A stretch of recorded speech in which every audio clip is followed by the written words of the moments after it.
Hello guys, তো কেমন আছো তোমরা? আশা করি সকলেই ভালো আছেন। আমিও খুব ভালো আছি এবং ভিডিওটা শুরু করছি আগের দিন রাত থেকে। আগের দিন রাতেই আলতা পরে রেডি হয়ে থাকছি। আসলে সকালে আমার একদমই সময় নেই। পুজোটা করেই আমাকে দৌড়াতে হবে এক্সাম দিতে। আমরা পুজো রিলেটেড কিছু টিপস আলোচনা করব, তো চলো শুরু করি। সত্যনারায়ণ পুজো বা যে কোনো পুজোর জন্য যা যা বাসনপত্র লাগে তা অনেকেই জানেন, বিশেষ করে মা কাকিমারা তো জানেনই, কিন্তু আমার কিছু নতুন বোনেরা আছে যারা নতুন সংসার করে, তারা হয়তো জানেন না। তাই আমি তাদের জন্য একটু শেয়ার করছি। ঠাকুরমশাইকে বাটা দেওয়ার জন্য প্রথমেই একটা পাত্র লাগবে, যার মধ্যে চাল, 5 রকম তরকারি, 5 রকম অথবা 3 রকম তরকারি এবং নুন এবং হলুদ দিয়ে সাজিয়ে দিতে হবে। পুষ্পপত্রে দশকর্মার সমস্ত জিনিস দিয়ে, মানে পঞ্চরত্ন, পঞ্চগুড়ি যেগুলো দিয়ে থাকে, ঘি, মধু এবং পঞ্চশস্য, এগুলো দেবে। আতপ চাল দেবে, আতপ চাল থালার মধ্যে দেবে। এগুলো সব ঠাকুরমশাই পুজোতে কাজে লাগবে এবং পাশে ফুল দেবে, যেটা অঞ্জলিতে লাগবে, এবং একটা পাখা, যেটা পুজোর শেষে ঠাকুরকে হাওয়া করতে কাজে লাগবে। আসনের উপরে 5 রকম ফল, 5টা পান পাতা, 5টা পৈতে, 5টা কয়েন, কাঁচা টাকা মানে 1 টাকা করে, এবং 5টা কলা, 5টা সুপুরি দিয়ে আসনটার উপর সাজিয়ে দিতে হবে। অনেকে 25টা পানও দিয়ে থাকেন। আর লাগে কোষাকুষি, পঞ্চপ্রদীপ, তোমার খেজুর দেওয়ার জন্য একটা বাটি। এই যে বড় গামলাটা দেখছেন, এটায় আমি দেব হচ্ছে সিন্নির জন্য আটা, কলা, দুধ, গুড় আর নারকেল কোড়ানোটা। একটা থালায় ফল সাজানো থাকবে এবং একটা থালায় এই যে নৈবেদ্য সাজানো। নৈবেদ্যটা খুবই মেন। নারায়ণ পুজো, লক্ষ্মী পুজো, এগুলোর জন্য নৈবেদ্য দিতেই হয়। চাল, আতপ চাল ভিজিয়ে রেখে তার উপরে যে ফল কাটবে, 5 রকম ফল দেবে, 5 অথবা 7 রকম ফল ছোট ছোট টুকরো করে কেটে দিয়ে দেবে। কলা দেবে, গুড় দেবে, নারকেল দেবে এবং একটা পানির খিলি করে দেবে। সবার বাড়ির পুজোর নিয়ম হয়তো সমান নয়, কিন্তু ঠাকুরমশাই আপনাকে বলে দেবে। কিন্তু বেশিরভাগ পুজোর নিয়মই এরকম, ঠাকুরমশাইরা বলে থাকেন। যেটা সব থেকে গুরুত্বপূর্ণ, সিন্নির পরিমাণটাই আপনাদের বলা হয়নি। সিন্নিতে লাগবে 1 কিলো 1 কিলো 250 আটা, 1 কিলো 250 দুধ, 1 কিলো 250 গুড় এবং 21টা কলা, না কম না বেশি। কাঁসা পিতলের বাসনে কখনো দুধ বা কলা এই জাতীয় জিনিস মাখবে না, তাহলে পুরো দাগ হয়ে যাবে এবং কষ টাইপের ওঠে, কালো হয়ে যাবে পুরো বাসনটা, এবং খাবার মানে দুধটাও নষ্ট হয়ে যাবে তাড়াতাড়ি। পুজোটা সেরেই এক্সাম দিতে যাব, আমাকে আমার হাজব্যান্ড দিয়ে আসবে। তারপরেই আবার বিকালবেলা এসে ভাইকে রাখি পরাতে যাব বাড়িতে।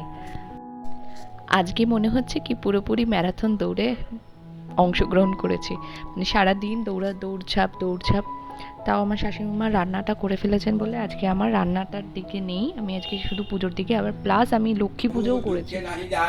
একদিন সেই দ্বিজ ভ্রমিয়া নগর, কিছু না পাইয়া ভিক্ষা হইল কাতর, বৃক্ষতলে বসিলেন বিষাদ। 2000 years. এখন চলে এসেছি বাড়িতে ভাইকে রাখি পরাতে। ও সকাল থেকে ভেবেছে কি ওকে কেউ রাখি আর পরাবে না, ও বাড়িতে লাফালাফি শুরু করে দিয়েছিল যে আমাকে এখনো কেউ রাখি পরায়নি। ফোন করার পর একটু আনন্দ। আসলে এই রাখিটায় সব ভাই বোনদের এক্সপেকটেশনই থাকে একটা, যে দিদিরা রাখি পরাবে, দিদি বা বোনরা রাখি পরাবে, তারপর একটা আনন্দ অন্যরকম।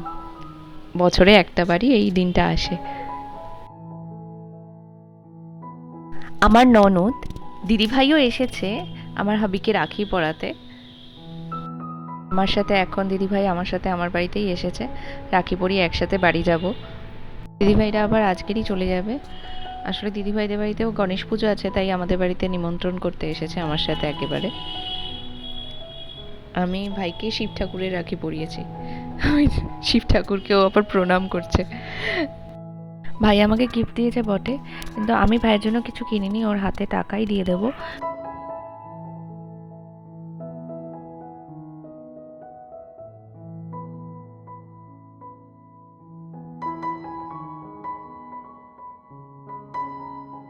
এরপর আমার বোন রাখি পরাবে ভাইকে, আর বোনকে যে আমি রাখি পরাবো বসে সেই সময়টুকু আমার ছিল না, তাই আমি দাঁড়িয়ে দাঁড়িয়েই বোনকে তাড়াহুড়ো করে আর কি রাখি পরিয়ে দিয়েছি। অনেকটাই রাত হয়ে গিয়েছিল এবং দিদিভাইরা বাড়ি চলে যাবে বলে তাড়াহুড়ো করে পরিয়েছি।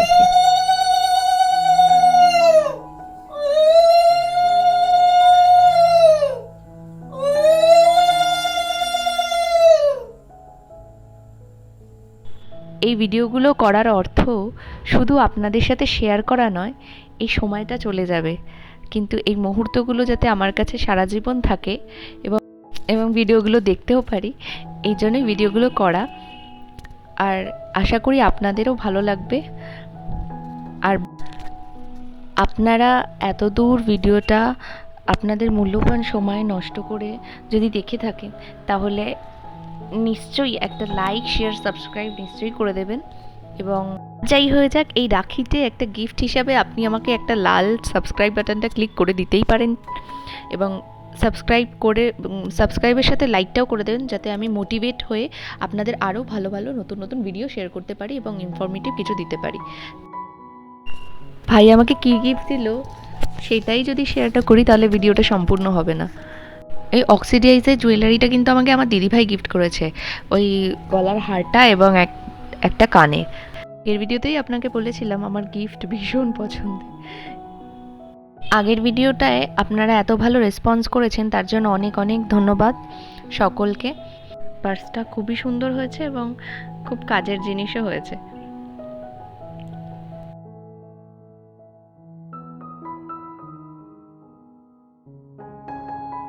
Thank you so much for watching. Bye.